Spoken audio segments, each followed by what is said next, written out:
Countdown শুরু। বিধানসভা নির্বাচনের আর মাত্র 100 দিন। বিজেপির অন্তিম রাজ্য কার্যনির্বাহীতে প্রস্তুত হবে চূড়ান্ত রূপরেখা।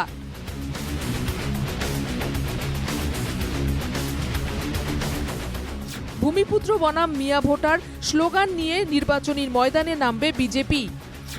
যুবতী মহিলাদের জন্য নিয়ে আসা সরকারি প্রকল্পই হবে বিজেপির প্রধান অস্ত্র। জাতীয় কার্যবাহী সভাপতি নীতিন নবীনের উপস্থিতিতে অনুষ্ঠিত হচ্ছে প্রদেশ বিজেপির কার্যনির্বাহী সভা। 26-এর বিধানসভা নির্বাচনের আগে এটাই দলের অন্তিম কার্যনির্বাহী। ফলে এই বৈঠকেই প্রস্তুত করা হবে 100 দিনের কর্মসূচি। চূড়ান্ত করা হবে নির্বাচনী এজেন্ডাও। চাওক 100 দিন বাকী আছে। 100 দিনৰ কাৰণে আমাৰ দলীয় সংগঠনৰ যি ৰাইজৰ লগত আমাৰ যি সম্পৰ্ক সেই বেনিফিচিয়াৰী সম্পৰ্কৰ পৰা আৰম্ভ কৰি গোটেইখিনি আমি 100 দিনৰ কাৰ্যসূচীৰ ভিতৰত আমি পৰিকল্পিতভাৱে আগবঢ়াই লৈ যোৱাৰ কাৰণে আজি আমাৰ কাৰ্যনিৰ্বাহক সভাত প্ৰতিটো বিষয় পুংখানুপুংখভাৱে আলোচনা কৰিম। ইতিমধ্যে প্ৰদেশ বিজেপি লোকসভা সাংসদ প্ৰধান বড়ুয়াৰ নেতৃত্বে গঠন কৰেছে নিৰ্বাচন পৰিচালনা কমিটি। আমাৰ নিৰ্বাচন প্ৰবন্ধন কমিটিৰ আমি ইতিমধ্যে কোঅৰ্ডিনেটৰবিলাকক নিযুক্তি দিছোঁ। 2 এদিনতে মুখ্যমন্ত্ৰী ডাঙৰীয়া আৰু আমাৰ সভাপতি ডাঙৰীয়াই বাকীসকলকো নিযুক্তি দি সম্পূৰ্ণ কৰিব। ইয়াৰ যিখিনি আমাৰ মানে যিখিনি কাম থাকিব সেই কামখিনি যাতে আমি নিয়াৰিকৈ চলাব পাৰোঁ তাৰ কাৰণে আমাৰ নিজাববীয়াকৈও আমি আলোচনা বিলোচনাখিনি কৰিছোঁ।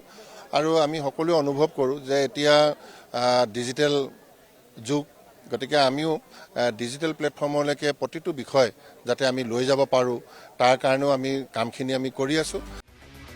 বিভিন্ন উন্নয়নমূলক প্রকল্পকে সামনে রেখেই ভোটারদের কাছাকাছি যাবে শাসক দল বিজেপি। 26-এ অসম বিজেপির মূল শক্তি হবে যুবতী ও মহিলা ভোটার।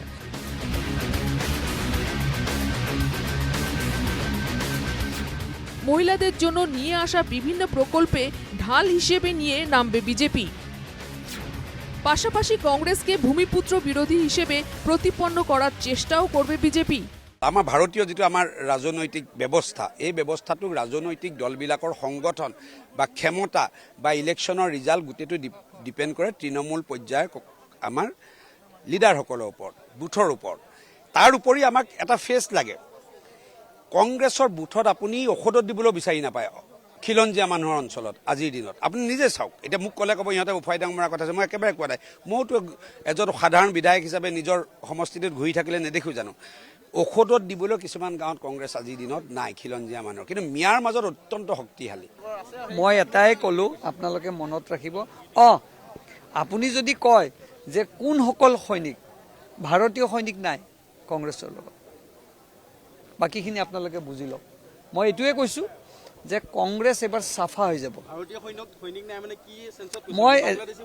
মই এইটোৱে ক'লোঁ যে তেখেতসকলৰ লগত ভাৰতীয় যোদ্ধা নাই। বাকীখিনি আপোনালোকে বুজি লওক।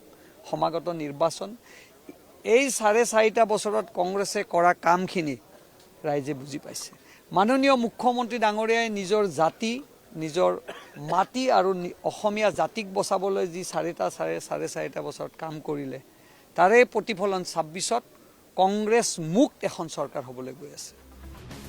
বিজেপিৰ দাবি, ভূমিপুত্ৰেৰ আধিপত্য থাকা কেন্দ্ৰে অস্তিত্ব নেই কংগ্ৰেসেৰ। কংগ্ৰেছ প্ৰত্যাহ্বান এইকাৰণে নহয়, কাৰণ কিয় কংগ্ৰেছেতো খিলঞ্জীয়াৰ কাৰণে কোনো কামেই কৰা নাই।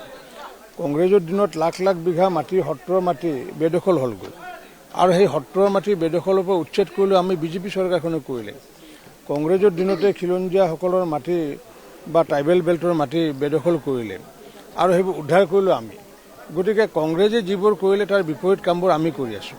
গতিকে খিলঞ্জীয়াৰ কাৰণে আমিতো কংগ্ৰেছে প্ৰত্যাহ্বান আমি ভবাই নাই, কাৰণ খিলঞ্জীয়াৰ হকেতো কামেই কৰা নাই। গতিকে খিলঞ্জীয়াৰ হকে যদি কাম কৰিলেহেঁতেন আজি 860 শহীদ নহলহেঁতেন। নির্বাচনের দিন যতই ঘনিয়ে আসছে বিজেপিতেও বাড়ছে প্রার্থীদের দাবিদারের সংখ্যা। প্রতিটি কেন্দ্রেই 2 থেকে 3 জন দাবিদার হয়ে উঠছেন। এমন এক পরিস্থিতির মধ্যেই মরিগাঁওয়ের বিধায়ক রমাকান্ত দেউরির অদ্ভুত দাবি, সর্বাধিক ব্যবধানে জেতার তালিকায় 3 নম্বরে থাকবেন রমাকান্ত দেউরি। মোৰ সমষ্টিত একো দুৰ্বলতা নাই। মই বিধানসভাত 300 কম 60,000 ব্যৱধান দিছিলোঁ। এইবাৰ ৰাইজে কাম কাজ দেখি মই 70,000 ব্যৱধান কৰিম। আৰু 70,000 ব্যৱধান পোৱাটো এটা সমষ্টিত মানে কেইটামান সমষ্টিত হ'ব তেনেধৰণৰ অসমৰ গোটেইবিলাকতো 70,000 নাহে। 70,000 য'ত থাকে মই ৰমাকান্ত এৰি থাকিম তাতে, কাৰণ পিছত থাকিব, মই থাকিম, হিমন্ত বিশ্ব শৰ্মা থাকিব। 26-এর বিধানসভা নির্বাচন নিয়ে আত্মবিশ্বাসী হলেও প্রার্থিত্ব কেন্দ্রিক সংঘাত কিভাবে সামাল দেয় শাসক দল বিজেপি আগামী কিছুদিনে দেখে নিতে হবে এটা। Bureau report, NK TV Bangla.